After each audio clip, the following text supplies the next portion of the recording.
আমদানি নির্ভর যে সমস্ত পণ্য যেগুলি ক্যাপিটাল ইন্টেন্সিভ, যেগুলি আনতে অনেক পুঁজি লাগে, সেগুলি একটা সিন্ডিকেটের মাধ্যমে পরিচালিত হয়। এটি একটি প্রচলিত একটি কথা, এবং সাধারণভাবে যখন এটির দাম উল্লম্ফন হয় তখন মানুষের মধ্যে একটা হতাশা বিরাজ করে যে সরকারের তো নিয়ন্ত্রণ নাই, গুটি কয়েক লোক ইচ্ছা মতো সেই বাজার নিয়ন্ত্রণ করে।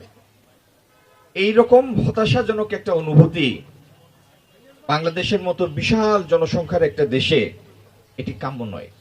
এবং এই অনুভূতিটাকে বিদায় দেওয়ার জন্য, যাতে এরকম মার্কেটকে ম্যানিপুলেট করতে না পারে, সেজন্য আমরা অত্যন্ত পরিকল্পিতভাবে এগোচ্ছি।